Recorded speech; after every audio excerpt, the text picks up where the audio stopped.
Sir, who's next? the German publication Der Bund is next. The representative from that publication is Miss Sandra Samuels. Miss Samuels, kindly address her. Miss Samuels, welcome. Thank you for sitting in the front row. Sir Ernest, after hauling the boats for 200 miles, Yes, ma'am. and then waiting for the right conditions to launch the boats, you made the decision to destroy the dogs.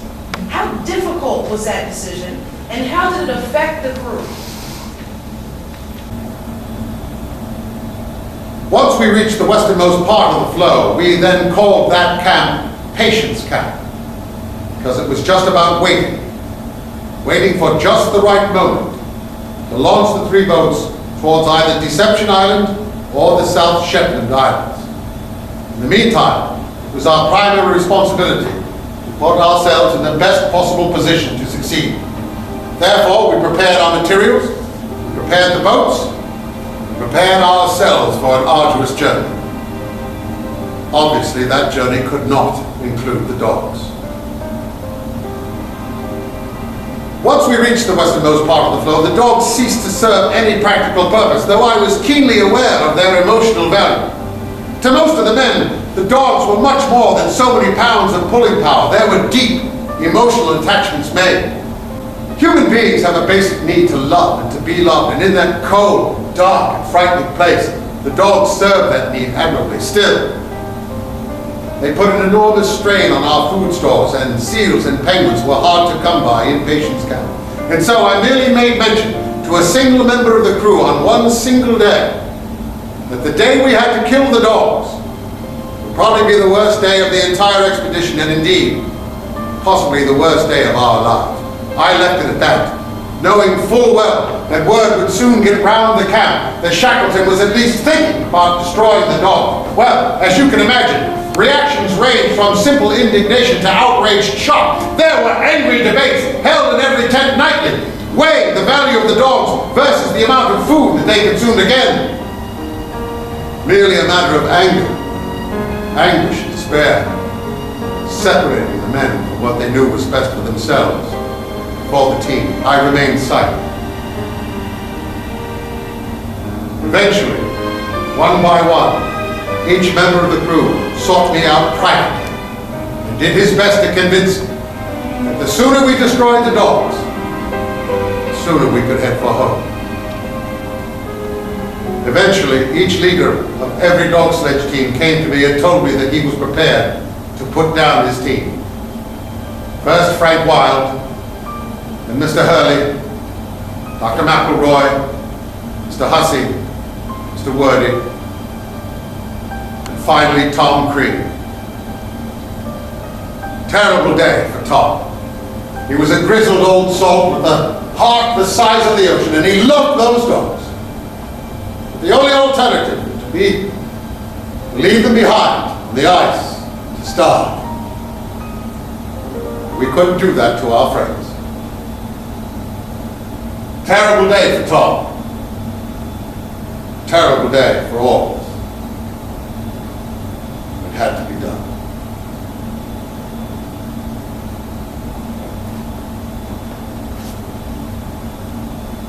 Mr. McCarthy.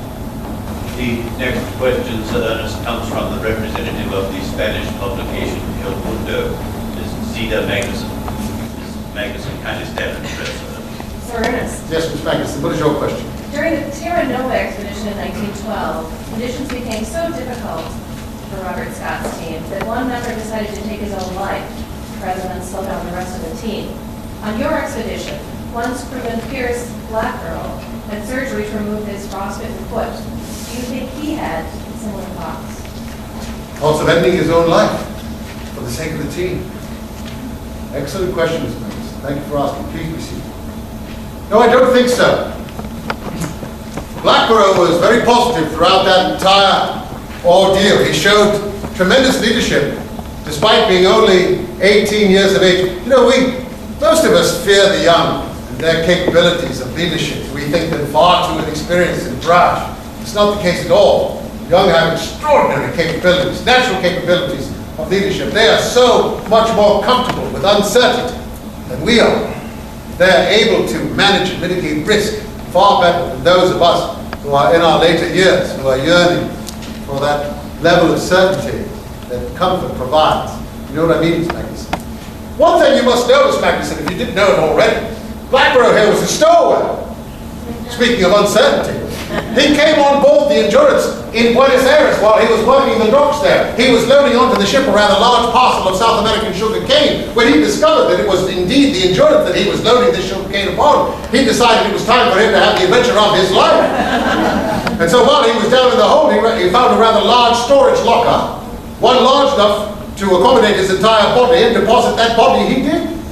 We were 6 days out at sea, Miss Magnuson, before he was discovered. When he was brought before me, I was absolutely furious. I was livid with Mr. Blackborough. I told him that his presence was putting the entire ship's company in danger, that there was only accommodations on board and supplies and equipment for 27 men, not 28, and I told him that if food ever became an issue during the expedition, the first to be eaten would be the stowaways. This must have stuck in his mind.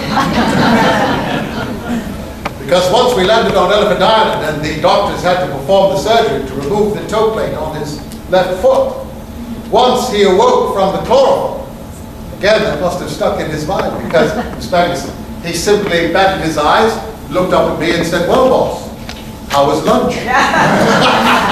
So, I don't believe at any time he considered ending his own... Sir, speaking of the Terra Nova expedition and the question of suicide, what do you think happened in Captain Scott's tent on March the 30th, 1912? Some newspapers reported Captain Scott's death as a suicide based on the entry in Dr. Wilson's journal, which stated, and I quote, 30 opium tablets distributed to each man in the party.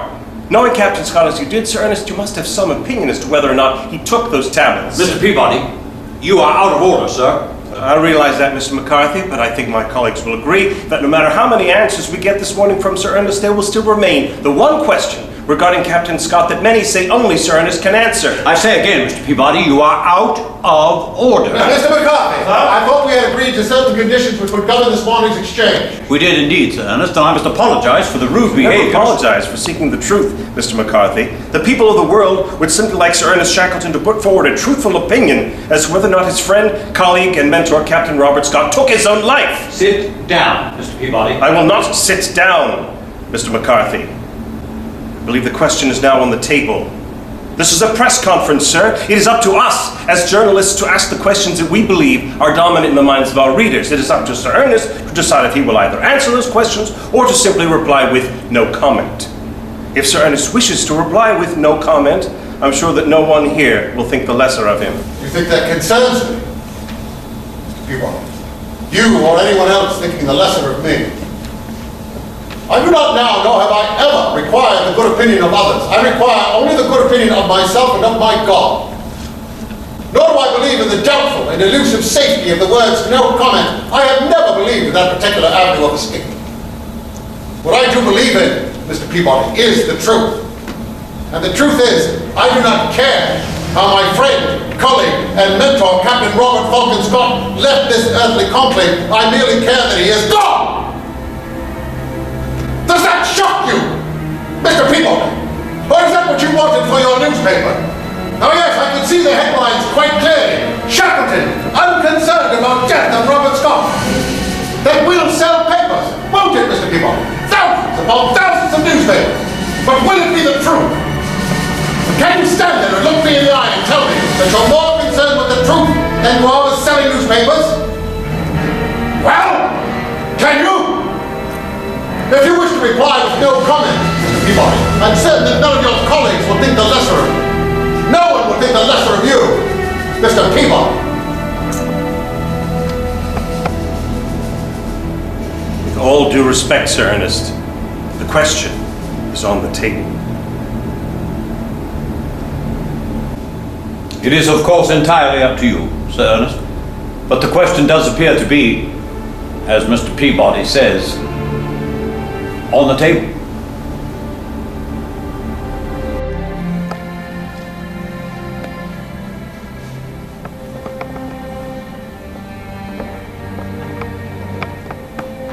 I shall need a moment to consider it. Mr. McCarthy, give me a short break, please. You shall have it, sir. Ladies and gentlemen of the press, We shall now take a 10-minute recess. During that interval, you are encouraged to prepare your own questions for Sir Ernest. When we reconvene 10 minutes hence, we shall proceed to open forum, and we shall address and attempt to respond to as many of those questions as time permits. So again, we shall reconvene in 10 minutes. Meanwhile, may I have another round of applause for Sir Ernest Shackleton.